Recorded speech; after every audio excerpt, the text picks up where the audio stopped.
Hi అందరికీ. నేనైతే first time green chicken చేస్తున్నాను. టేస్ట్ ఎలా ఉంటుందో అనుకున్నాను, కాకపోతే టేస్ట్ మాత్రం చాలా బాగుంది. మీరు కూడా ఒకసారి ఇలా సింపుల్గా ట్రై చేసి చూడండి. ముందుగా ఒక మిక్సర్ జార్ తీసుకొని అందులోకి 4-5 జీడిపప్పులు, అలాగే టేస్ట్కి సరిపడినంత కారము, అలాగే పుదీనా వేసుకొని అందులోకి ఫ్రెష్గా అల్లము ఎల్లిపాయలు వేసుకొని మెత్తగా మిక్సీ పట్టేసుకోవాలి. మిక్సీ పట్టేసుకున్న తర్వాత నేనైతే ఇక్కడ 1/2 kg వరకు చికెన్ తీసుకుంటున్నాను. ఈ మిక్సీ పట్టిందంతా అందులోకి వేసుకొని 1 స్పూన్ వరకు ఒక పసుపు, అలాగే ఒక 2 స్పూన్ల వరకు పెరుగు వేసుకొని ఈ పేస్ట్ మొత్తము చికెన్ ముక్కలకు పట్టేంత వరకు బాగా కలుపుకుంటూ ఉండాలి. ఇలా మొత్తం కలుపుకున్న తర్వాత ఈ దాంట్లోనే టేస్ట్కి సరిపడినంత ఉప్పు వేసుకోవాలి.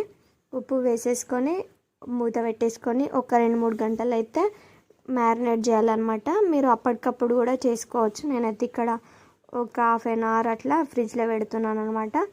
ఇప్పుడు పెట్టిన తర్వాత ఇప్పుడు ప్రాసెస్ ఎలా చేసుకోవాలో చూద్దాము. ముందుగా కడాయి పెట్టేసుకొని అందులోకి ఆయిల్ పోసుకొని ఓల్ గరం మసాలా వేసుకోవాలి.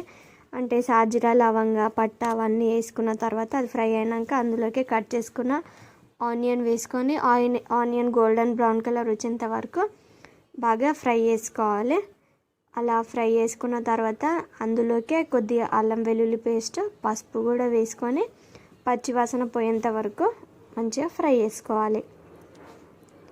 ఇప్పుడు ఇందులోకే మనము చికెన్ని కలిపి పెట్టుకున్నాం కదా పచ్చిమిర్చితోని, ఆ పేస్ట్ మొత్తము ఇందులోకి వేసుకొని ఒక 2 నిమిషాలు మూత పెట్టేసుకొని ఉడికించుకోవాలి. ఇలా ఆయిల్ పైకి తేలుతున్నప్పుడు మనము ఇందాక మ్యారినేట్ చేసినాం కదా, అదే బౌల్లో కొన్ని వాటర్ పోసుకొని ఆ వాటర్ని కూడా ఇందులోకి వేసేసుకొని మూత పెట్టేసుకొని ఒక 4-5 నిమిషాలు ఉడికించుకోవాలి. ఉడికిన తర్వాత వాటర్ మొత్తం ఇంకి ఆయిల్ పైకి తేలింది అన్నప్పుడు అందులోకి కొద్దిగా చికెన్ మసాలా, అలాగే కొత్తిమీర వేసేసుకొని స్టవ్ ఆఫ్ చేసుకుంటే అయిపోతుంది. ఎంతో టేస్టీగా ఉండే గ్రీన్ చికెన్. మీకు నచ్చితే లైక్